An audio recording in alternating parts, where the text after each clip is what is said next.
The fur and the fan service flies in another titillating and action-packed episode of Killing Bites.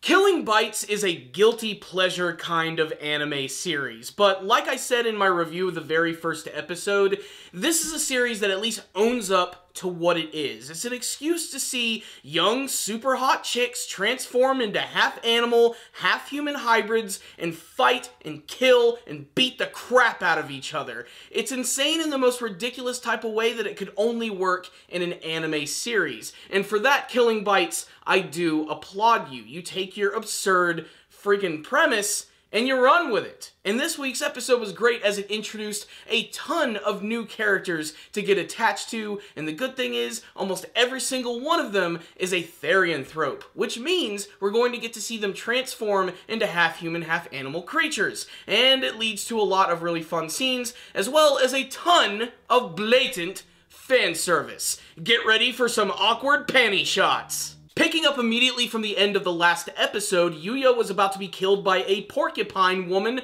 who was flashing her bosoms. That wasn't until Hitomi showed up, goes into her honey badger transformation, and proceeds to have a pretty epic battle with her, which demonstrates yet again that the honey badger just takes what it wants. I can already see that this is just going to be one of the most meme-worthy anime of the season. The fact that it's already connected to a super popular meme already, the freaking nasty-ass honey badger, man, it totally lives up to all of that. The actual battle between these two characters is surprisingly a lot of fun because this porcupine woman can grow spikes all over her body. She has these long, spiky, Super Saiyan 3 looking hair. She can shoot them out like shrapnel and they plow and destroy everything. It's insane. But even after getting hit by these attacks multiple times, she manages to just fight back. Hitomi just licks her wounds and reminds the viewer that she is the most fearless animal in the entire therianthrope kingdom. And it looks like she does soundly defeat her, but when she suddenly starts to get up again and to attack Yuya and Hitomi,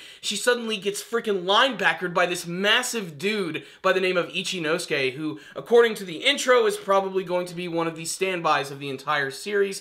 The design of this character is hilarious. He basically looks like Fat Wolverine. I'm really interested to see what his transformation is going to be, though, as he doesn't actually go through his transformation in the episode. He claims that his power as a human is enough to take down the porcupine, but the main reason that he's introduced in the series is that he's a representative of one of these 4 Zaibatsu families, these underground people. There's, of course, the Mitsukado, there's the Yatsubishi, the Sumitomo, and the Ishida, and he happens to be from the Ishida clan, and he basically wants to bring Hitomi into their group. If I had to guess, I would imagine that this is where the actual story is going to be heading. They make it very clear at the very end of the episode when these two mysterious therianthropes are looking at her, and basically all of these 4 organizations are vying to get their hands on the honey badger herself, whether that be through force, through fighting, or even through the Killing Bites tournament, which is going to be happening in the span of only 1 week. So I'm guessing that the next couple episodes they will be introducing us to all of the various fighters, what their abilities are, what they can transform into, and they build up hype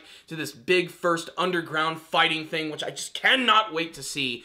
But most of the episode is dedicated to Hitomi joining Yuya at his college, which is basically another sort of fish out of water story with her just being sort of really bored by pretty much everything there. And honestly, I can't blame her. The college that Yuya goes to is hilariously over the top. His actual science professor, you can't even understand what the old dude is saying. He looks like a freaking living mummy, and no one pays attention to him at all. But there are some interesting characters they introduce, like Yuya's otaku friend, who's just like every other otaku friend from every other anime series. We also have a few brand new female characters. One of them looks like she's going to be one of the main female leads. Her name is Eruza, and she's actually from the, I believe, the Yatsubishi clan, the Yatsubishi Zaibatsu, and she confronts Hitomi when she's in the bathroom. Just, you know, because that's what needs to happen in this series.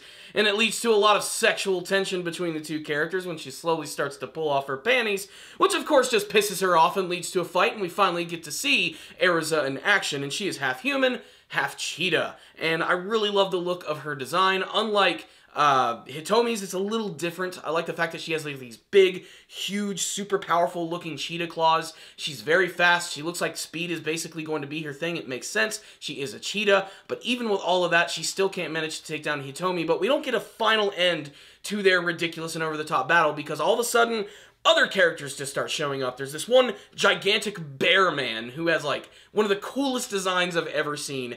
Think of, like, Kuma from Tekken, except that he has, like, a freaking six-pack. It's hilarious, and this guy actually uses, like, this martial arts style and just makes a fool out of all of them. And, of course, he's male, so he definitely looks more animalistic as opposed to the female characters. That's just something that they are going to do in this series. We gotta have our fan service, after all. But basically, they're there to stop this fight and let them know that there's going to be no fighting amongst the groups until they actually get to this tournament. However, there are going to be other characters who I feel are going to be trying to stop Hitomi or bring them over to their side, with these two creepy dudes who are up on the roof or watching. Again, all these new characters, we don't know what their full motivations are outside of that they want to bring Hitomi into their group, and we don't know much about their actual transformations. I think that's going to be one of the best things about the show, is wondering what these people are going to transform into. So, what's the rundown on this episode of Killing Bites? This was a fun episode. Really, that's the best thing about this show. I can sort of turn my brain off, kick back, and relax and just watch this ridiculous anime series. And I can take it for what it is, because as I said, it completely owns up to all of it. Really, though, this episode is getting to learn a little bit more about the relationship that's going to be building between Hitomi and Yuya. I imagine there's probably going to be some sort of romantic angle, but at the moment, she comes across as sort of like that stereotypical anime trope character known as the tsundere, where at first she's very cold and callous, but little by little she starts to warm up to the main character.